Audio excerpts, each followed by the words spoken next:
सुका सारिखे पूर्ण वैराग्य जाचे, वसिष्ठा परिज्ञान योगेश्वराचे, कवी वाल्मिका सारिखा मान्य ऐसा, नमस्कार माझा सद्गुरु रामदासा. माता रामो मत्पिता रामचंद्र, स्वामी रामो मत्सखा रामचंद्र, सर्वस्वं मे रामचंद्रो दयालुर, नान्यं जाने नैव जाने न जाने. चिदाकारो धाता परमसुखदः पावनतनुर्, मुनीन्द्रैर्योगीन्द्रैर्यतिपुतिसुरेन्द्रैर्हनुमता, सदा सेव्यः पूर्णो जनकतनयाङ्गस्सुरगुरु, रमानाथो नाथो रमतु मम चित्ते तु सततं, मुकुन्दो गोविन्दो जनकतनया लालितपदः, पदं प्राप्ता यस्या धमकुलभवा चापि शबरी, गिरातीतो गम्यो विमलधिषणैर्वेदवचसा, रमानाथो नाथो रमतु मम चित्ते तु सततम्. आज शिवथरघळ दासबोध वाचन निरूपण समूहावर श्री समर्थ रचित रामेण रामदासेन लिखितम वाल्मिकी रामायणम याच्यावर अयोध्या कांडातील आपलं विवेचन सुरू आहे. आणि त्या कांडातील आपण एका महत्त्वाच्या टप्प्यावर आज आलेलो आहोत. त्यामुळे आजचा दिवस माझ्या दृष्टीनं फार महत्त्वाचा होता की ज्या भेटीची किंवा भरत राम भेटीची आपल्याला उत्सुकता लागून राहिलेली होती आणि तो प्रसंग आज आपल्याला अनुभवायला मिळणार आहे. श्री समर्थांना, श्री रामांना, श्री मारुतीरायांना सर्वांना वंदन करते. आपण सर्व ज्येष्ठ श्रेष्ठ साधक श्रोते संयोजक या सर्वांच्या हृदयस्थ आत्मारामाला वंदन करते आणि आजच्या या निरूपणास प्रारंभ करते. खूप छान असं गीत आधी लावलेलं होतं. रामवंदना पुष्पाताईंनी इतकी सुंदर गायली आणि ती ऐकत असतानाच काहीतरी गडबड झाली. पण ठीक आहे, मागच्या वेळेला आपण असं पाहिलेलं होतं की भरत हा भरद्वाज ऋषींच्या आश्रमातून त्यांना भेटून पुढे निघालेला आहे आणि चित्रकूटाच्या अगदी पायथ्याशी आलेलं आहे. म्हणजे चित्रकूटाचं दर्शन त्याला होतंय असं आपण प्रसंग पाहिलेला होता. पण ज्या वेळेला लक्ष्मणानं पाहिलं की एवढी मोठी सेना घेऊन हा भरत येतोय आणि त्यामुळं त्याला असं वाटतं की हा आपल्याला मारण्यासाठी येतोय, पुन्हा आपलं कुठंतरी अडचण आपली कुठंतरी येऊ नये आणि त्या दृष्टीनं तो हा सगळा प्रयत्न करतोय असं लक्ष्मणाला वाटतं भरताच्या बाबतीत. आणि म्हणून त्याचं सगळं भाषण आपण 106व्या सर्गामध्ये पाहिलेलं होतं. आणि तो अतिशय बेभान होऊन बडबडत होता. आणि त्याला असं वाटतं की हा काय करणार आहे. भरतानं आपल्या सैन्याला सगळ्या खरं तर सूचना दिलेल्या होत्या. उद्धटपणा करू नका. त्या पर्वताच्या जवळच त्यानं सगळ्या सैन्याला थांबवायला सांगितलेलं होतं. आणि इक्ष्वाकू वंशातील अर्ध्याधिक लोक त्या पर्वताच्या 1 योजन दूरवर येऊन थांबले होते. सैन्यही त्यानं सगळं थांबवलेलं होतं आणि तिथेच हत्ती घोडे सगळे थांबवले. ते सगळं भरत खरं इतका निष्पाप आहे, निरागस आहे. त्यानं सगळं धर्माला अनुसरून आणि आपल्या मुख्य म्हणजे अहंकाराचा त्याग करून विनम्रतेनं आपल्या ज्येष्ठ बंधूला आवडल अशा प्रकारे तो रामाकडे आलेला आहे. पण त्यावेळेला गदिमांनी जे काव्य रचलेलं आहे ते अतिशय सुंदर आहे आणि त्याचा थोडासा आस्वाद आपण अगोदर घेऊयात आणि नंतर या काव्याकडे जाऊया. पूर्वी म्हणजे ऑक्टोबरमध्येच आपला जो हे झालेलं होती जी मालिका किंवा जो प्रसंग आपण पाहिलेला होता की भरत अयोध्येत परत आलेला असतो त्याला काहीच कल्पना नसते, पित्याच्या निधनाची वार्ता नसते. आणि आल्यानंतर जेव्हा त्याला कळतं की आपल्या मातेमुळं हे सगळं झालेलं आहे, तर ते जे गीत आपण ऐकलेलं होतं, मातानो तू वैरिणी, ते आपल्या चांगलं डोक्यात घट्ट बसलेलं होतं. आणि तो आईला इतके दोष देतो, इतके दूषणं देतो. तसंच आता हा लक्ष्मण हा भरताला दूषणं देतोय. आणि त्यामुळं हा श्रीरामचंद्रांना हे काही त्याचं आवडत नाही. पण कठोर शब्दांनी भरतानं कैकेयीची निर्भर्त्सना केली आणि श्रीरामांच्या शोधासाठी तो अयोध्येबाहेर पडलेला आहे. त्याच्या समवेत चतुरंग सेना निघाली, नगरवासी जनता निघाली, कौसल्या सुमित्रा याही निघालेल्या होत्या, अर्थात कैकेयीही आलेली होती. भरतानं श्रीरामासारखाच तापस वेश परिधान केला होता. राम लक्ष्मण गेले त्याच मार्गानं हा जनसागर सगळा चाललेला होता. आणि भरद्वाजांच्या आश्रमी भरताला समजलं की श्रीरामाश्रम हा चित्रकूट पर्वतावर आहे. आणि भरत सैन्यासह तिकडे यायला निघाला. इकडे पर्णकुटीच्या आसमंतात राम लक्ष्मण आणि जानकीसह सगळे विहार करत होते. उत्तर दिशेकडून एकाएकी धुळीचे लोट उठले आणि कांठळ्या बसवणारे नाद कानी आले. सदैव जागरूक असणारा हा वीरबाहू लक्ष्मण मोठ्या घाईनं श्रीरामांना म्हणतोय, आश्रया गुहेकडे जानकीस पाठवा, चाप बाण घ्या करी सावधान राघवा, सावधान राघवा. मेघ गर्जने परी काननात हो ध्वनी, धावतात श्वापदे भक्षभाग टाकुनी, खोकतात भेकरे कंपितांग थांबुनी, धूळहीन भिवडे सैन्य येतसे कुणी, खूण ना दिसो खुणा दीप्त अग्नि शांतवा, सावधान राघवा, सावधान राघवा. उत्तरेस तोथवा काय तर्क बांधुनी, पाहतोच काय ते ताल वृक्षी जाऊनी, कोण येई चालुनी निर्मनुष्य ह्यावनी, सिद्ध राहू द्या तळी चाप बाण रज्जू ओढुनी, पाहू वीर कोण तो दावी शौर्य वैभवा, सावधान राघवा, सावधान राघवा.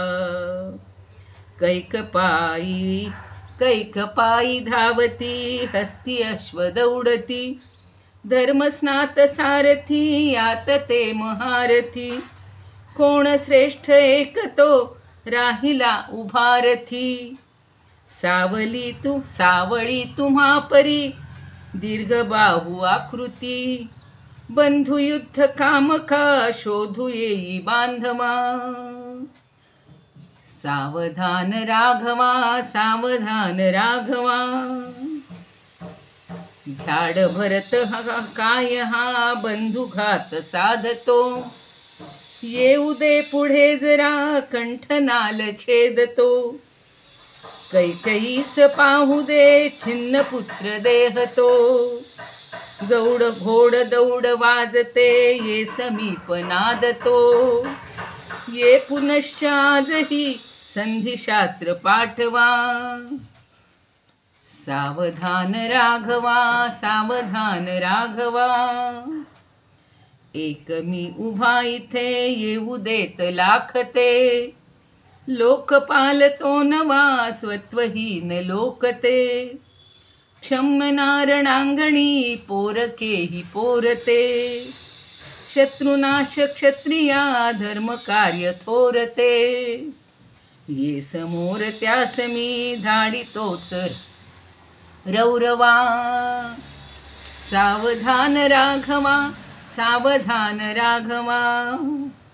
नावरेच क्रोध हा बोधिल्या अनेकदा, राम काय जन्मला सोसण्याच आपदा, होऊ देच मेदिनी पापयुक्त एकदा, भरतखंड भोगू दे राम राज्य संपदा, धर्मरक्षण क्षणी मी अजिंक्य वासवा. सावधान राघवा सावधान राघवा, सावधान राघवा सावधान राघवा. अशी सगळी त्यानं अगदी आंतरिक तळमळीनं राघवाला सावध होण्याची अगदी हे दिलेली आहे, सूचना केलेली आहे. स्वतः तो शाल वृक्षावर चढलेला आहे आणि तो सगळा लोळ येतोय. सगळे सैनिक येत आहेत, रथ येत आहेत, हत्तीदळ, घोडदळ, पायदळ हे मोठ्या प्रमाणावर सगळं दिसतंय. आणि अतिशय लक्ष्मण हा काय झालेला आहे, चिंतामग्न झालेला आहे किंवा संतप्त झालेला आहे. हा सगळा भाग पुन्हा जेव्हा मी वाचत होते, ऐकत होते, पाहत होते, त्यावेळेला लक्षात आलं की श्रीराम आणि लक्ष्मण या दोघांमधला फरक काय आहे.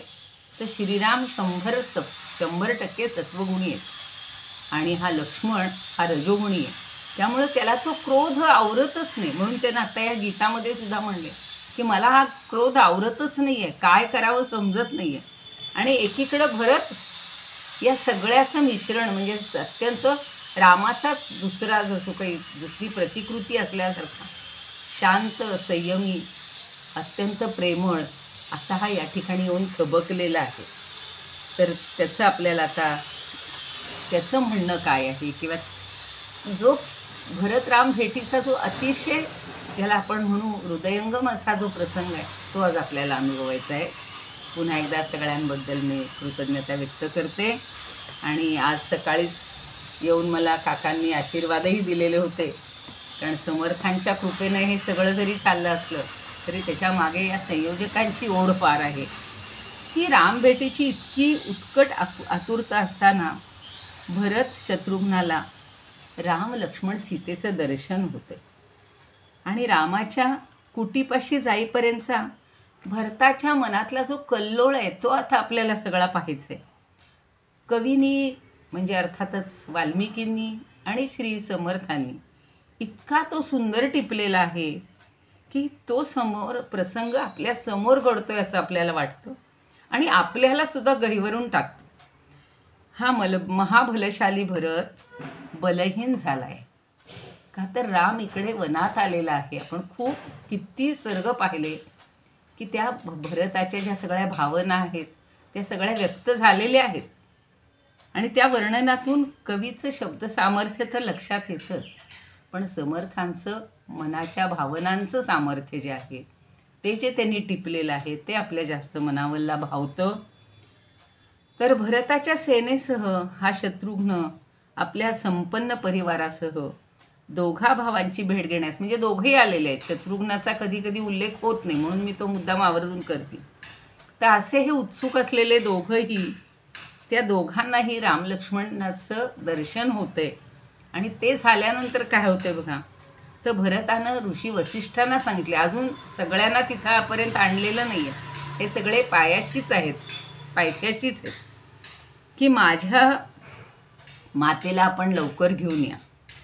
आपल्या ज्येष्ठ बंधू आपला जो ज्येष्ठ बंधू आहे श्रीराम तर त्याला भेटण्यासाठी हा त्वरेनं निघाला. इतका आतुर झालेला आहे तो. आणि भरताच्या मागोमाग शत्रुघ्न आणि सुमंत्रसुद्धा निघाले आणि ते सुद्धा श्रीरामांच्या दर्शन. कारण सुमंत्राचं सुद्धा तुम्हाला माहिती आहे की ज्यावेळेला तो सोडून गेलेला आहे आणि पुढं सगळं जे दशरथाचा मृत्यू आणि हे दुःखद सगळे प्रसंग घडले या सगळ्याचा सुमंत्र स्वतः साक्षी किंवा सगळ्या प्रजाजनांना मागे सोडून वेगळ्या बाजूनं तो रथ वळवला आणि राम पुढे चालायला लागले. आणि सगळ्यांना थोडासा नाही म्हणलं तरी त्यावेळेला काहीच कळलं नव्हतं की राम कुठे अयोध्येला गेलेत असं वाटून सगळे अयोध्येकडे परत आले होते. ही त्यांनी एक म्हणजे काय म्हणू आपण कौशल्यानं सगळी चाल केलेली असते. आता खरा हा राम तपस्व्याप्रमाणे आश्रमात राहतोय आणि तिथं वनात असलेलं त्याला पाहिलं. त्यामुळं तिथं अग्नी नसल्यामुळं हरिण रेडे सगळे जवळ नसलेले असं ते वन काहीसं रिक्त असल्यामुळं तो बुद्धिमान नरश्रेष्ठ दीर्घबाहू जो रामाचा आदर सत्कार करू इच्छित होता असा भरत ह्या अमात्यांना म्हणतो की मला असं वाटतंय की भरद्वाज ऋषींनी सांगितलेला हाच तो प्रदेश आहे. आपण त्याच्या टप्प्यात आलेले आहोत. अमात्यान ब्रवीत सर्वान भरत सत्क्रिया परहा मन्ये प्राप्तास्म संदेशम भरद्वाजो यथा ब्रवीत. आता त्याला मंदाकिनी नदी जवळच आहे हेही सगळं लक्षात येते. तो म्हणतो की इथून आता अगदी मंदाकिनी अगदी जवळ असावी, म्हणजे दूर नसावीच. आणि हे सगळे फळाफुलांनी बहरलेले वृक्ष आपल्या असं नगरजनामध्ये किंवा नगर ह्याच्यामध्ये वातावरणामध्ये असे राहत नाही.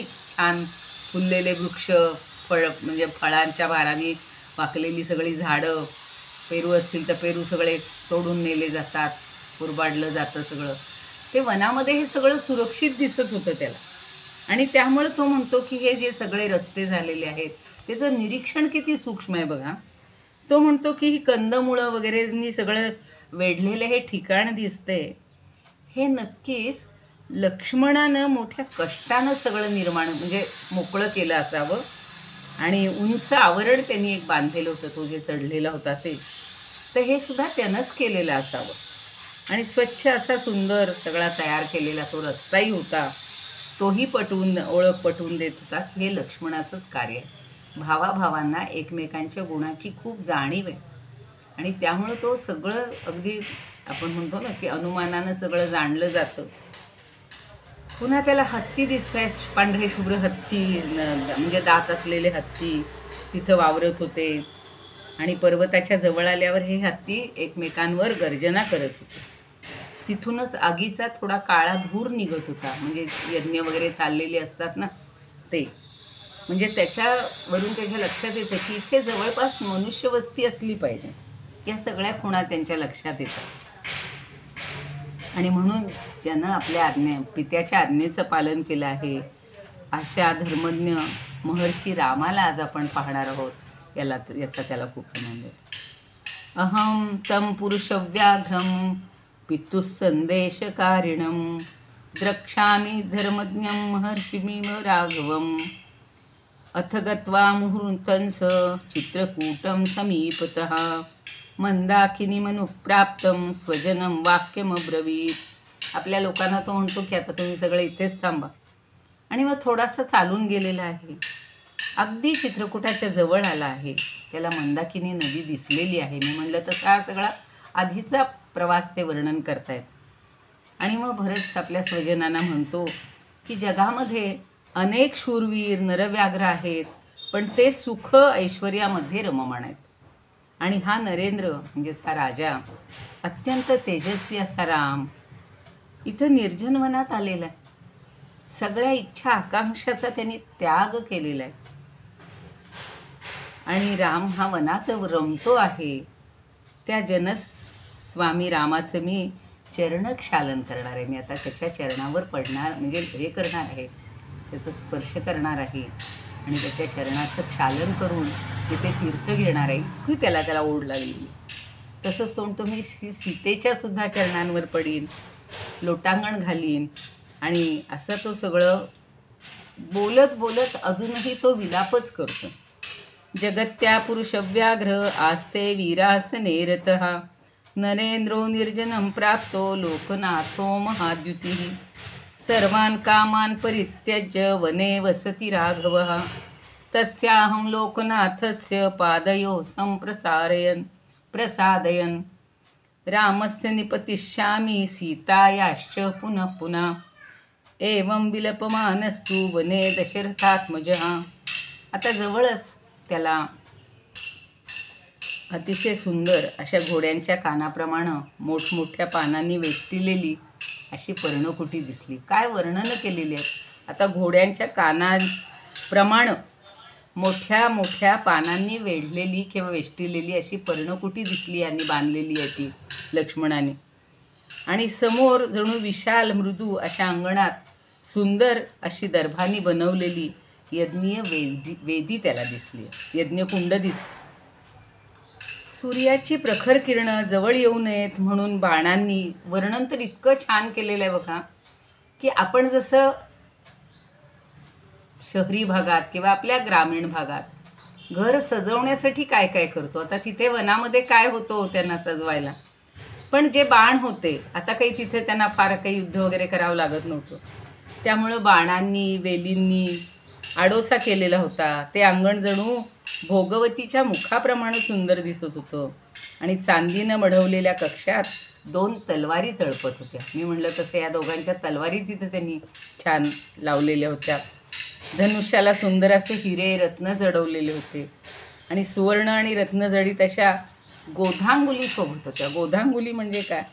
तर गोधा म्हणजे घोरपड, आणि घोरपडीच्या चामड्याचं एक बनवलेलं असतं धनुर्धाराच्या इथे डाव्या हाताला ते गुंडाळलेलं असतं, म्हणजे धनुष्याच्या दोरीपासून इजा होऊ नये म्हणून त्याला ते गोधांगुली हा शब्द त्यांनी छान वापरलेला आहे. इतकं सूक्ष्म वर्णन, बारकावे सगळे आपल्याला वाल्मिकी आणि समर्थ सांगतात. म्हणजे आपल्याला त्यावेळचं ज्ञानही मिळतं, सामान्य ज्ञानही होतं आणि काव्याचं मूल्य प्रत्येक ठिकाणी हे वृद्धिंगत होताना दिसतं. जसा सिंह गुहेत गेल्यानंतर अन्य प्राण्यांनी, हरणांनी निर्भय व्हावं, तसंच शत्रू नसल्यामुळं ही शस्त्रास्त्र ही निर्धास्तपणे पहुडलेली होती. त्या शस्त्रास्त्रांची गरजच नव्हती आता काही. आणि पूर्वाभिमुख असा अग्नी यज्ञीय वेदीत प्रज्वलित झालेला होता. रामाचं ते रमणीय निवासस्थान भरत आनंदानं काही क्षण असा निरखून पाहतोय आणि थोड्याच वेळात त्याला रामाचं दर्शन झालं. ददर्श भरतस्तत्र रम्ये रामनिवेशने विक्षित्वा मुहूर्तं तू ददर्श भरतो गुरुम उटजे राम मासीनं जटावल्कलधारिणं तंतु कृष्णाजिनधरं जटिलं चीरवाससं. आता जटा वाढवलेल्या आहेत, सगळं वल्कल पांघरलेली आहेत, स्वीकारलेली आहेत, आणि काळ्या हरणाचं आजीनं घातलेलं आहे. तर ही जटा वल्कल परिधान केलेला, कृष्ण मृगाजीन पांघरलेला, त्याचीच वस्त्र ल्यायलेला असा हा राम बसलेला होता. अग्निप्रमाणे अत्यंत तेजस्वी दिसत होता, जणू त्याचं तेज सगळ्या बाजूनी फाकलेलं होतं. सिंहाप्रमाणे सजवून अगदी मजबूत असे खांदे असलेला तो राम त्याला दिसला बरं. आणि समुद्रापर्यंत पृथ्वीचा जो पालन करता, खरं तर धर्माचरणी महात्मा थोर राम त्याला जेव्हा दिसला तेव्हा तो ब्रह्माप्रमाणे त्याला वाटला. म्हणजे त्याला राम हा सामान्य वाटतच नाही. आणि हा राम तिथं लक्ष्मण आणि सीतेसह बसलेला होता. त्याला पाहून म्हणजे आनंदही होतोय, पण एकीकडे अतीव दुःखही त्याला झालेलं आहे. आणि त्यामुळं तो अतीव दुःखानं, कारण अशा परिस्थितीत अशा रूपामध्ये त्याला पाहायची त्याला इच्छा नव्हती हो. आणि बंधुप्रेमानं हा उथमलेला धर्मात्मा भरत भावाकडे इतका धावत गेलो की आपण पाहतो बघा ती भरत भेट, आणि त्याला पाहून भरताचा बांधच फुटलाय, दुःखाचा बांध फुटला आणि तो जोरानं शोक करू लागला. डोळ्यातून अश्रुधारा वाहत होत्या. तो गहिवरलेल्या आवाजातच म्हणतोय आणि अक्षरशः तो दुःखाचा उमाळा त्याला अडवता सुद्धा येत नव्हता. तो असं म्हणतोय की जो आपल्या प्रजेकडून दुःख, संकट, वन्य प्राणी इत्यादीपासून सदैव प्रजेपासून दूर ठेवला जातो, दरबारात ज्याला सदैव संरक्षण असतं, तो हा माझा ज्येष्ठ बंधू आज रानटी पशूंच्या सहवासात इथं वनात राहतोय. ज्याला हजारो मौल्यवान वस्त्र प्रावरणं असतात ती त्यानं सोडून दिली. तो हा आज धर्माचरण करण्यासाठी हरिणाच्या कातड्यांचं वस्त्र परिधान करतो. जो सुगंधी पुष्पमाळा घालायचा, अलंकार परिधान करायचा, तो आज जटा धारण करतोय. कसं हे सहन करत असेल याला आश्चर्य वाटते. रामाला त्याचं खरं तर काहीच नव्हतं वाटत. आणि त्यानं पूर्वी धर्मानुसार अनेक यज्ञयाग केलेले आहेत. तोच हा राम शरीर क्लेश सोसून पुन्हा सगळं धर्माचरण करत आहे. सहोपविष्टमासीनं सीतया लक्ष्मणेन च तंदृष्ट्वा भरत श्रीमान दुःख शोक परिप्लुतः अभ्यधावत धर्मात्मा भ्रातरं भ्रातृवत्सलः सदृष्ट्वा विलला पार्थो बाष्पसंदिग्धया गिरा वासोभिर्बहुसाहस्रैर्यो महात्मा परिष्कृतः वन्यै मृगै परिवृतः सोयमस्ते ममाग्रजः, तो माझा मोठा भाऊ आहे. अत्यंत श्रेष्ठ सुगंधी अशी चंदनाची उटी ज्याच्या सर्वांगाला लावली जात होती, सगळं पूर्वीच आठवतं. असंच वर्णन अगदी महाभारतात सुद्धा आहे बरं का.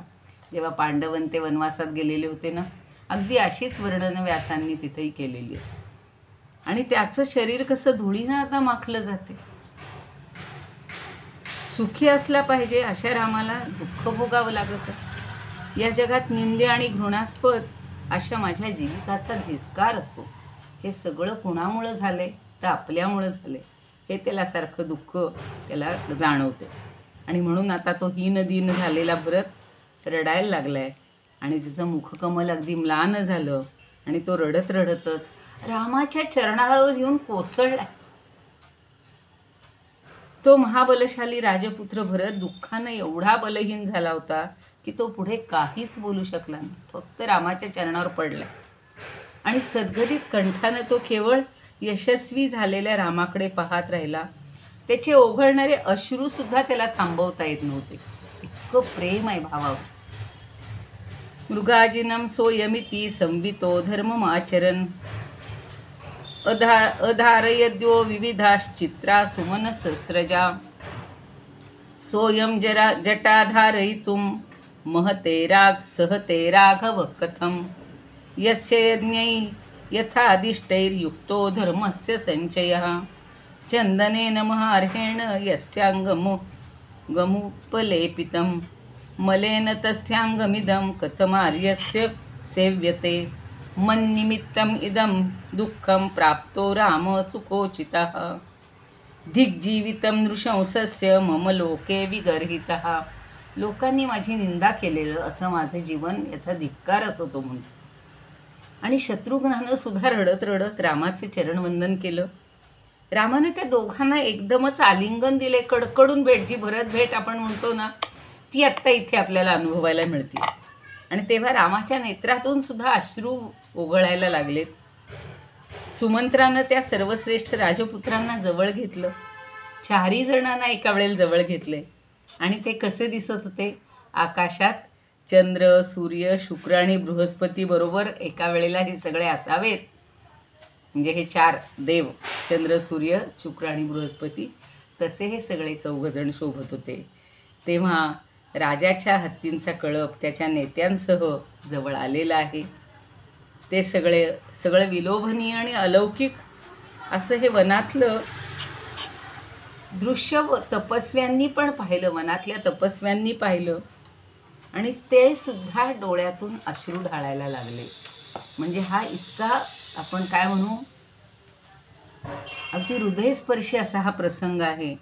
आणि शत्रुघ्नश्चास्य रामस्य ववंदे चरणौ रुदन तावुभौ समालिंग्य रामोयम शून्यपातयत रामोय शून्यपातयत तदा सुमंत्रेण च तेन वै तदा समीयतुं राजसुतावरण्ये दिवाकरश्चैव निशाकरश्च यथांबरे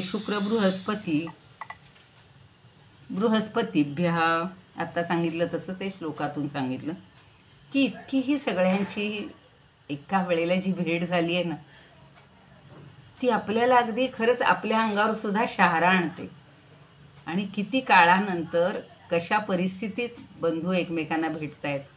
आज असं चित्र दिसायला पाहिजे की एकमेकांना, भावांना आपल्या भावांबद्दल एवढं प्रेम वाटलं पाहिजे. दूर गेले असतील, काही कारणाने झालं असेल तर आजकाल हा जिव्हाळा, प्रेम, ओलावा हा हळूहळू कमी व्हायला लागला.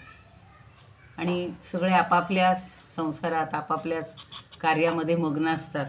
पण या भरत भेटीच्या प्रसंगातून आपल्याला एकच घेत आहे की आपल्यापासून दुरावलेली माणसं जेव्हा जवळ भेटतात तेव्हा काय करू आणि काय नाही, आणि त्यांच्या सुखदुःखाशी किती एकरूप व्हावं लागतं. आता भरत भेटीत राम आता भरताला काय सांगतोय, हा पुढचा 108वा सर्ग तर इतका सुंदर त्यांनी वर्णन केलं आहे. म्हणजे फक्त भावनिक इथं गुंतागुंत नाही आहे, तर कर्तव्याची जाणीव त्यानं कशी दिलेली आहे ती आता आपण पाहूया. की राम आणि भरत यांचं बंधुप्रेम अपार आहे. प्रथम अगदी सहजपणे राजा दशरथ राजमातांचं कुशल विचारल्यानंतर या सर्गात राजधर्माचे अगदी सूक्ष्म पैलू हे रामाने त्याला उलगडून सांगितलेले आहेत. भरताला गाढ आलिंगन दिल्यानंतर त्याच्या मस्तकाचं अवग्रहण केलं. त्याला आपल्याजवळ बसवून घेतलं आणि विचारलं, तू वनात आला आहेस तर राजा दशरथ ठीक आहे ना? किती पहिली जाणीव त्याला वडिलांची आहे बघा. आणि त्यामुळं तो आपलेपणानं ते विचारतोय, तू त्यांच्यावर रागावणं योग्य नाहीस. तू रागवू नकोस. तू इंद्राप्रमाणे किंवा एखाद्या शूरवीराप्रमाणे इथे आलेला आहेस. आघ्राय रामं स्तन्मूर्ध्नीं परिष्वज्य च पीडितम् अंके भरतमारोप्य पर्यपृच्छत् समाहितः क्वतु राजा भवत्वार्यो यदरण्यं त्वमागतः न हि त्वं जीवतस्तस्य गुरोरागन्तुमर्हसि. हे आपल्या वडिलांवर कधी रागवू नकोस हं. थोडंसं पीडितेऐवजी राघवम असं म्हटलेलं आहे वाल्मिकी रामायणामध्ये. परंतु हे वीरा, या महावनात येण्याचं कारण काय? तू कशासाठी आलायस? उत्सुकता माणसाला ती असते. सत्यवचनी राजा दशरथ कुशल आहे ना? पुन्हा तो त्याला पुन्हा पुन्हा विचारतो. धर्माचरणी धर्मदृढ असा राजसूय अश्वमेध सगळे यज्ञ करणारा, तप हेच ज्याचं धन आहे होतं म्हणजे आहे त्याच्या दृष्टीनं आहे मानणारा असा हा राजा आहे. तो राजा ब्राह्मण ब्रह्मवेत्ते तपोनिधी वगैरेंचा आदर सत्कार करतो आहे ना? कारण इक्ष्वाकू वंशीय आपल्या उपाध्यायांना पित्याप्रमाणे मानत असतात आणि त्यांची पूजा करतात. पिता तसेच कौसल्या, तपस्विनी सुमित्रा आणि देवी कैकेयीसुद्धा सुखी आहे ना? कैकेयीला तो देवीची उपमा देतोय बघा. म्हणजे किती त्याला आदर आहे प्रत्येकांबद्दल. आपली कौसल्या माता तपस्विनी आहे, सुमित्रा तशीच आहे. यांच्याबद्दल सगळी कुशल मंगल विचारले आणि आपल्या कुळाचा कुळपुत्र विनयशील बहुश्रुत एक अस्त्र नाही की जो त्याला म्हणजे एकही असं ज्याला अस्त्र अवगत नाही, सगळे अस्त्र अवगत असलेला आणि तेजस्वी त्याचप्रमाणे कार्य करणारा त्या भरताला तो किती छान बोलतो बघा की असं एकही अस्त्र नाही की ज्याच्यामध्ये तू अवगत नाहीस. असा तू कुशल आहेस ना? बघा त्याची सुद्धा चौकशी केली. क्वचित दशरथो राजो कुशली सत्यसंग्रहा. सत्यवचनी सदाचरणी म्हणून सत्यसंग्रह हा शब्द वापरलेला आहे. राजसूयाश्वमेधानाम आहर्ता धर्मनिश्चयः स कश्चित् ब्राह्मणो विद्वान् धर्मनित्यस्तपोधनः इक्ष्वाकूणामुपाध्यायो यस्यास्तात् पूज्यते यथास्तात् पूज्यते यथावत्तात पूज्यते. धर्मनिश्चय ऐवजी इथे त्यांनी धर्मनिश्चित असे थोडेसे बदल वाल्मिकी रामायणाने याच्यामध्ये केलेले. नाहीतर बाकी सगळी रचना सारखीच असते.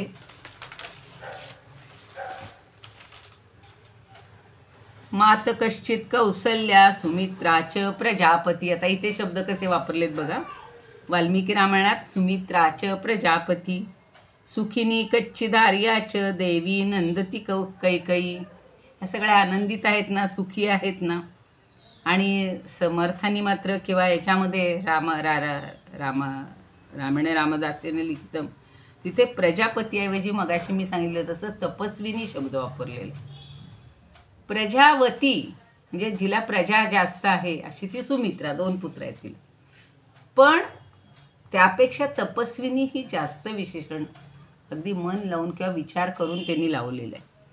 अयोध्येत बुद्धिमान, अग्निप्रमाणे तेजस्वी पण रुजू मृदू स्वभावाचे विद्वान, त्यांचे अग्निहोत्र निर्विघ्नपणे चालू आहे ना. आपण पण बघा अशी खूप दिवसानंतर भेटी झाल्या की सगळ्यांची चौकशी करतो. ती गावाकडची प्रत्येकाची चौकशी करतो. तसं सगळ्यांची चौकशी हा राम करतोय. सर्व शक्ती विशारद, अत्यंत कुशल बुद्धीचे सुधन्वा नावाचे पुरोहित आहेत, त्यांची चौकशी करतोय की ते कुशल आहेत ना, त्यांचा तुझ्याकडून अवमान तर होत नाही ना. स्वतःप्रमाणे शूर, ज्ञानी, जितेंद्रिय, कृतज्ञ, प्रत्येक गोष्टीतील मर्म जाणणारे असे जे मंत्री आहेत त्यांना तू पित्यासमान मानतोस ना. सगळी राजनीती पण कशी चौकशी केलेली बघा, निगेटिव्ह काहीच नाही, सगळं पॉझिटिव्ह आहे. अरे रघुनंदन भरता, जो राजा विचार विनिमय योग्य रीतीनं करतो तोच विजयी होतो. शास्त्रवेत्ते असे श्रेष्ठ किंवा अशा श्रेष्ठ मंत्र्यांबरोबर तू योग्य पद्धतीने विचार विनिमय करतो ना. कौटिल्यानं सुद्धा ही मंत्रणा किंवा मंत्रविचार खूप सुंदर सांगितलेलं आहे की कुणाबरोबर कसं बोलायचं, कसं वागायचं. तेच इथे राम सगळं भरताला विचारतोय. योग्य वेळी निद्रा घेतोस ना, योग्य वेळी जागा होतोस ना. आपल्याकडं बघा लोक विचारतात रात्री जागत नाही ना, हल्लीच्या तरुण पिढीला सारखं जागायचंच असतं, झोपायचं दिवसभर. कधी कधी उत्तर रात्री मौल्यवान अशा कोशाविषयी किंवा महत्त्वाच्या संपत्तीविषयी चिंतन करतोस ना. कारण रात्रीची वेळ ही शांत असते आणि महत्त्वाच्या विषयावर चिंतन करायला, जसं आपण ब्राह्ममुहूर्त म्हणतो तसा त्याच्या आधीचा मुहूर्त हा जास्त योग्य असतो. कधी अनेकांबरोबर, कधी फार मोजक्या लोकांबरोबर. आता ते कौटिल्याने सुद्धा सांगितलं की जसं कार्य असेल त्यानुसार मंत्रणा असावी. मग कधी 16 मंत्र्यांबरोबर, कधी 12 मंत्र्यांबरोबर, कधी 4, कधी 2, कधी अगदी एखादाच त्यातला जो श्रेष्ठ असेल. तसं इथं त्यांनी सांगितलं की मोजक्या मंत्र्यांबरोबर करतोस ना तू चर्चा विनिमय. कधी कधी सूक्ष्म किंवा अगदी बीजभूत मुळापासून एखादं कार्य असं उभं राहतं, तेव्हा असं कार्य त्यातील संकटाचा विचार करून ते तू नीट सुरू करतोस ना. कधी कधी तर्कविसंगत किंवा कधी तर्क सुसंगत अशा पित्यासमान मंत्र्याकडून अमात्याकडून जाणून घ्यावंस. आणि तो हजारो, हे एक वाक्य फार छान मला आवडलेलं आहे त्यांच्याचं, की हजारो मूर्ख लोकांपेक्षा एका विद्वानाला जवळ करतोस ना. म्हणून मला ते संस्कृतमधलं सुभाषित कुटुंबाच्या दृष्टीनं आहे. व रमेको गुणी पुत्रो न च मूर्ख शतान्यपि एकश्चंद्रस्त मोहंती न तु तारा गणोपि च. एक चंद्र सगळा अंधार दूर करायला जसा श्रेष्ठ असतो, एवढा तारांचा समूहाचा काही उपयोग नसतो. चंद्र नसेल तर नुसत्याच चंद्रिकांना त्या चांदण्याला उपयोग नसतो. तसं एखादा श्रेष्ठ असेल आणि एखाद्याच विद्वानाला तू जवळ केलंस, शेकडो मूर्खांपेक्षा ते चांगलं आहे. आणि अशी अपार स्तुती करणाऱ्या शेकडो हजारोही मूर्खांचा तू त्याग करावास. कारण त्यांच्याकडून कोणतं साह्य तर मिळत नाहीच, पण एखादा प्रयत्नवादी, उद्यमशील, बुद्धिमान, चतुर, अथक प्रयत्न करणारा असा मनुष्य राजाला किंवा राजपुत्राला मोठी संपत्ती किंवा मोठं यश मिळवून देत असतो. आणि वसिष्ठ, वामदेव हे पुरोहित मंत्र्यांबरोबर तर्कबुद्धीनं शास्त्रांविषयी चर्चा करताना तू पाहिले पाहिजेस. म्हणजे त्यांच्या चर्चा तू ऐकल्या पाहिजेस. चांगल्या मंत्र्यांच्या सल्ल्यानं पुरोहिताची नियुक्ती केली आहेस का? अन्यथा त्यांनी केलेले जप होम यांच्यामुळं बाधा येऊ शकतो. म्हणजे पुरोहितसुद्धा चांगलेच निवडले पाहिजेत.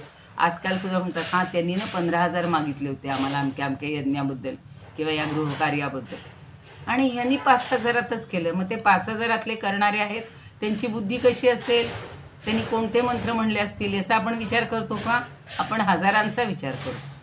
पण इथे मात्र त्यांनी महत्त्वाचा सल्ला दिलेला आहे की हे जप वगैरे करण्यामध्ये जे निष्णात आहेत, जे मंत्रनिष्ठ आहेत, त्यांच्याकडनंच तू सगळं करून घेतोस ना.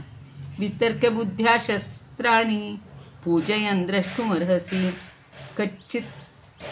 कच्चित्तात सुमंत्रज्ञो नियुक्तस्य पुरोहितः जप्यमंगलहोमैस्तैर दुष्कृतानि प्रबाधते. आत्ता जे सांगितलं की त्यांच्या दुष्कृत्यामुळं आपल्याला बाधा येते, संकट येतात, म्हणून चांगलेच पुरोहित नेमायचे. पण हे वर्णन कुठेही वाल्मिकी रामायणात सापडलेलं नाही आहे. म्हणजे हे समर्थांनी माहितीने अजून खूप चाललेला आहे अभ्यास, विचार चाललेला आहे की लाहोरच्या किंवा बडोद्याच्या किंवा कुठल्या प्रतीमध्ये हे असं वर्णन आहे का, कुठल्या तरी प्रतीमध्ये असेल जी त्यांना मिळालेली असेल. आता मोठ्या कार्यासाठी महत्त्वाच्या व्यक्तीची, मध्यम कार्यासाठी मध्यम प्रतीच्या व्यक्तीची आणि कनिष्ठ कार्यासाठी कनिष्ठ व्यक्तीची योजना करावी. सध्याच्या मला तर हा जो राजकारणाचा आपला सगळा परिवर्तनाचा काळ आहे, सारखं मला हे वाचत असताना वाटते की हे सगळं आत्ताच्या राज्यकर्त्यांनी, श्रेष्ठांनी जर ऐकलं तर हे असे आपल्याकडे जे काही आता उणीवा राहत आहेत किंवा अन्य लोक त्रास देत आहेत ते सगळं बाजूला होईल, दूर होईल. आणि म्हणून रामायण हे रामराज्य ज्याला म्हटलेलं आहे तसे येण्यासाठी ह्या सगळ्या सूचनांचा आत्ताच्या राज्यकर्त्यांनी सुद्धा विचार करावा असं मला नेहमी वाटतं. किंवा कठोर शिक्षेमुळं प्रजेला त्रास होत नाही ना. म्हणजे दंडनीती ही एक फार सुंदर आहे, महत्त्वाची. याच्यामध्ये दंडचे दोन अर्थ होतात, एक तर न्यायाच्या दृष्टीनं आणि दंड म्हणजे सेना. पण ज्या वेळेला एखाद्याचा अपराध कमी असेल आणि त्याला जर खूप मोठी शिक्षा दिली तर ते आपल्यावर नाराज होतात, आणि ज्याची मोठी हे आहे म्हणजे चूक आहे किंवा अपराध आहे त्याला जर सौम्य शिक्षा दिली तर तेही घातक ठरतं. हे सगळं राम त्याला समजावून सांगतोय.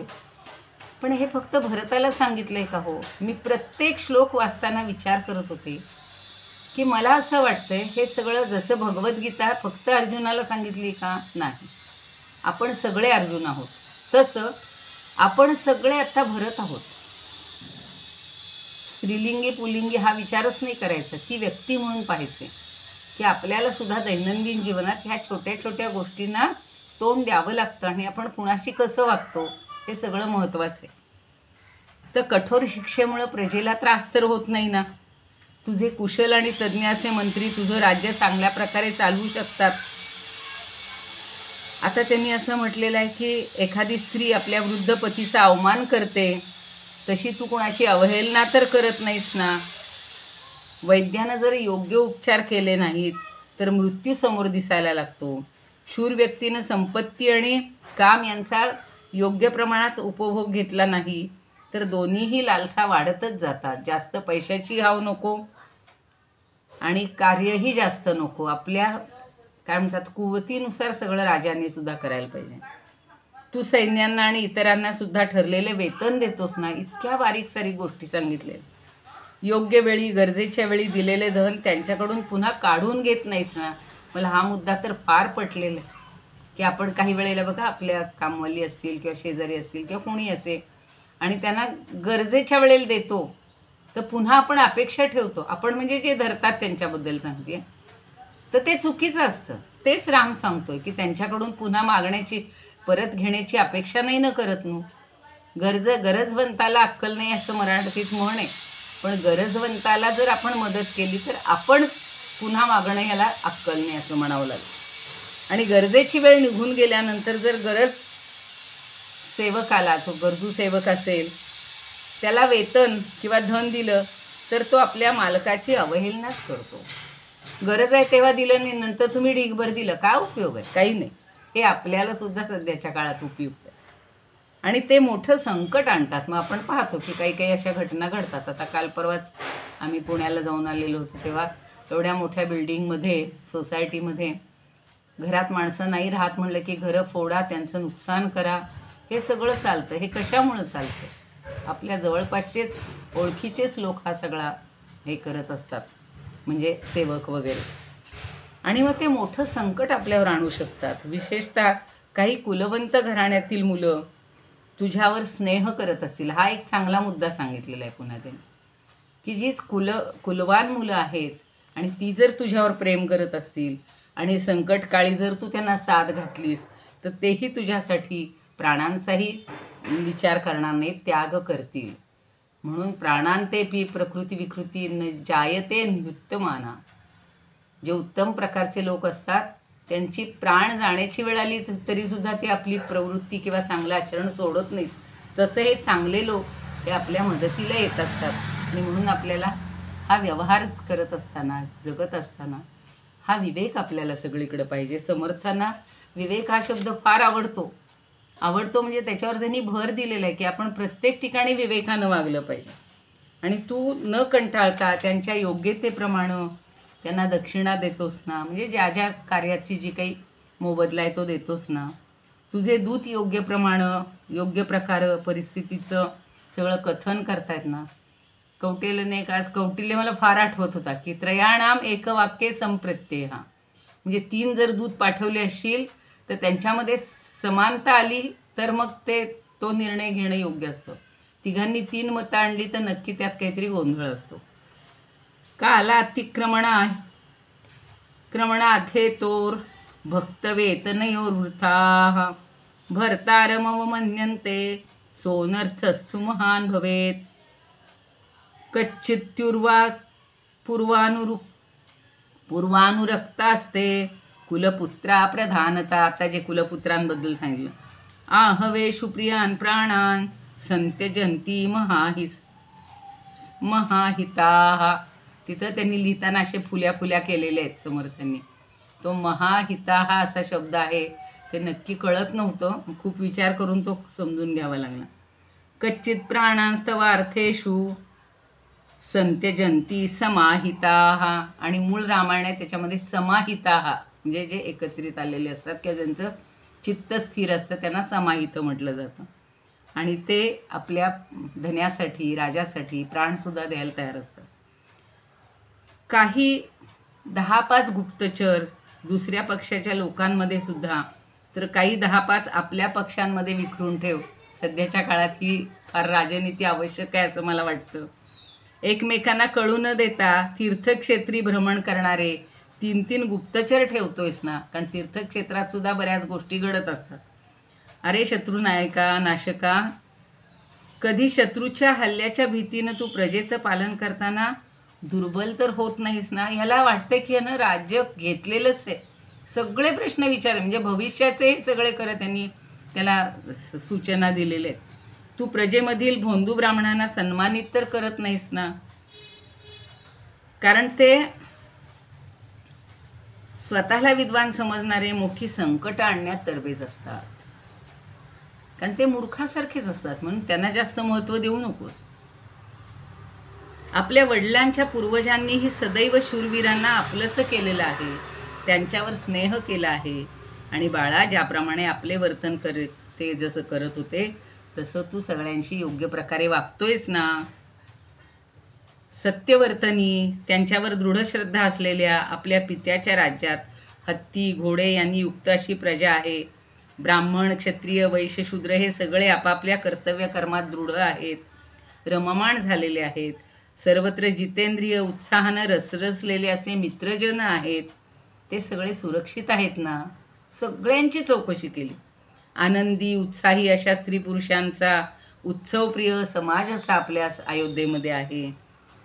ते काटेकोरपणे अहिंसा नावाचं व्रत पालन करतायत ना. तू वृद्ध बाल यांना मुख्य वैद्य यांच्या संमतीनं दानानं मनानं वाणीनं संतुष्ट करतोस ना. म्हणजे ज्याला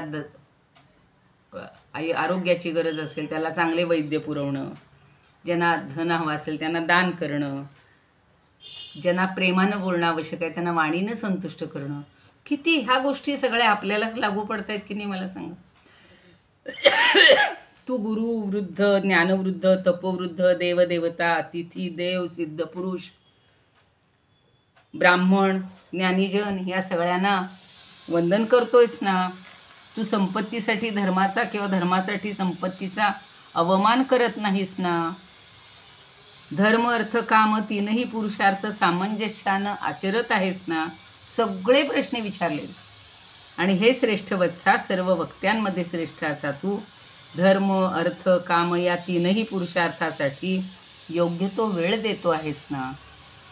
धर्म अर्थ जाणणाऱ्या ज्ञानी अशा सर्व ब्राह्मणांचा सदैव प्रजाजनासह आदर सत्कार करतो आहेस ना.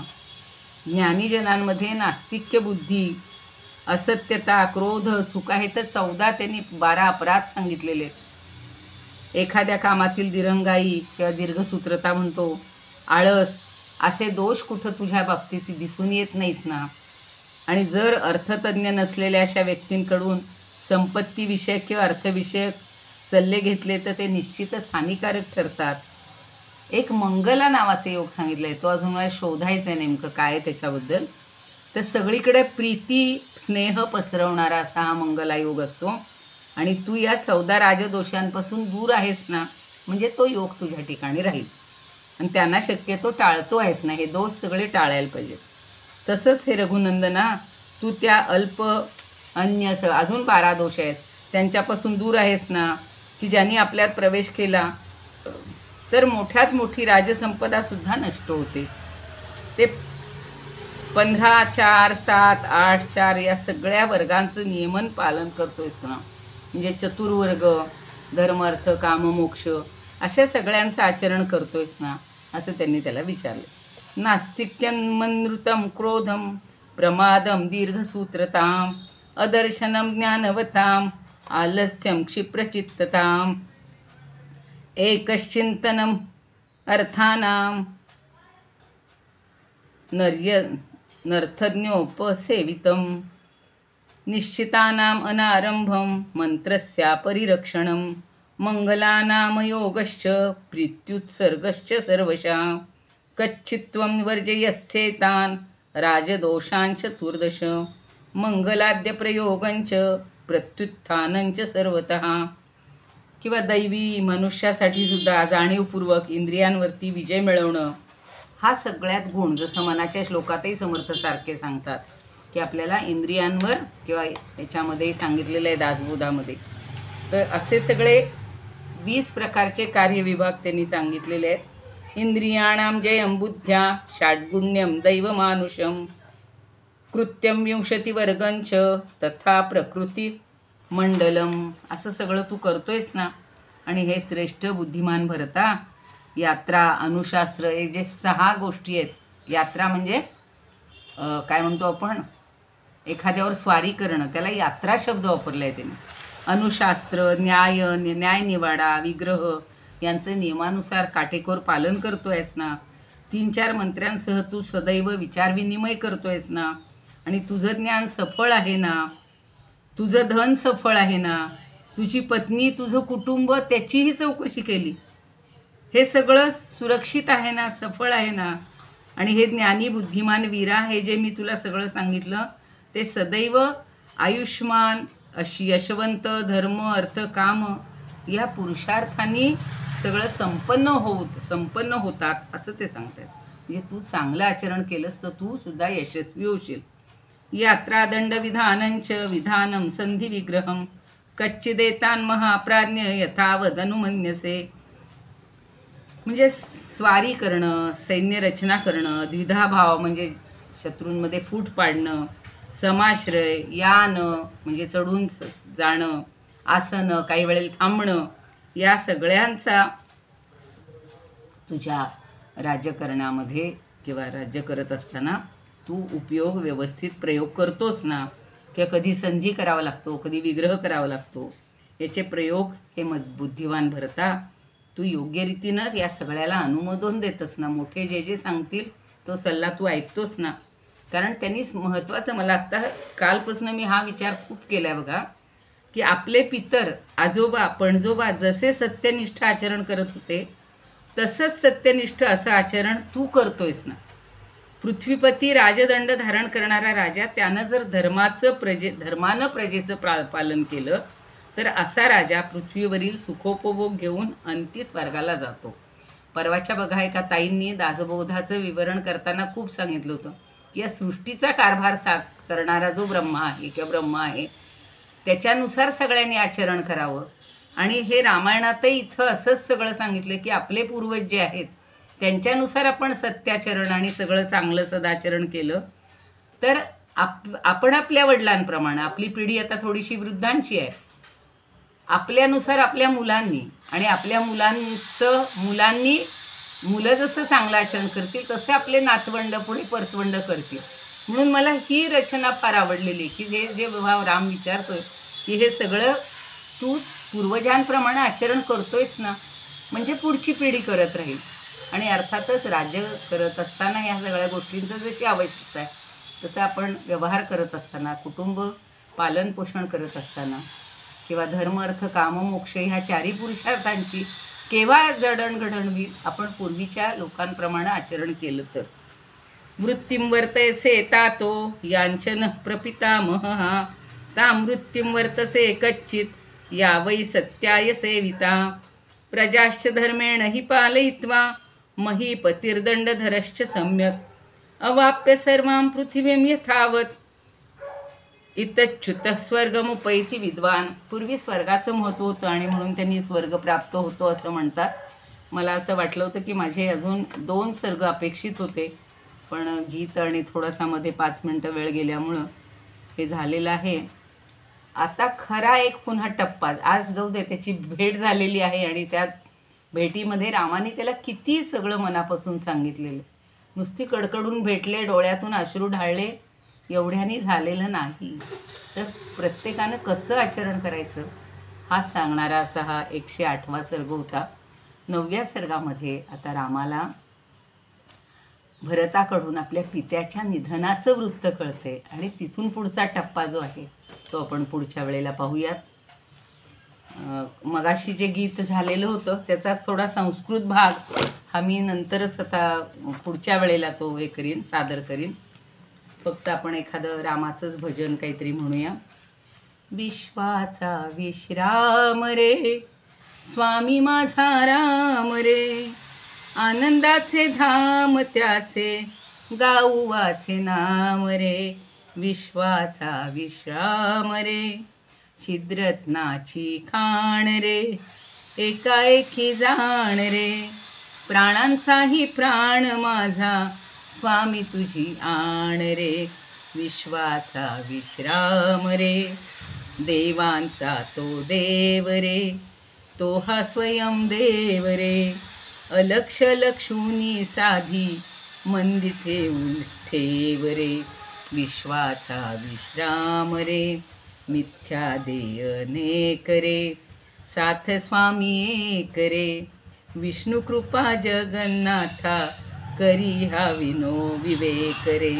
विश्वाचा विश्राम रे शिवाचा आराम रे, भक्त पूर्ण काम रे. मुक्तयोगी जन गाती जयासी निष्काम रे. विश्वाचा विश्राम रे. एक क्षणभर का होईना विचलित झाल्यामुळं थोडासा वेळ लागला. या तंत्रामध्ये आपल्याला कधी कधी अडचणी येतात. सगळ्यांनी मला समजून घेतलं.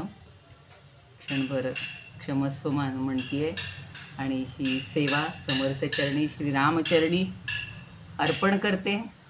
पुन्हा नेहमीप्रमाणेच बाबांची आठवण काढत, त्यांना वंदन करत आणि अशोक काकांनी दिलेल्या शुभाशीर्वादामुळं अडचणींवरही समर्थ कसे आपली मात करून घेतात याचा अनुभव मला दरवेळेला येत असतो. पुन्हा एकदा सगळ्या श्रोत्यांना, तुम्ही श्रोते जगदीश मूर्ती, आणि तेथे माझी व्युत्पत्ती किती. माझी व्युत्पत्ती काहीच नाही आहे, सगळं भगवंताचंच आहे, सगळं वाल्मिकींचंच आहे, सगळं समर्थांचंच आहे. पण आपण सगळे साथ देत आहेत, आवडीनं ऐकता आहात, म्हणून आपल्याबद्दल कृतज्ञता व्यक्त करते आणि माझ्या वाणीला विराम देते. धन्यवाद.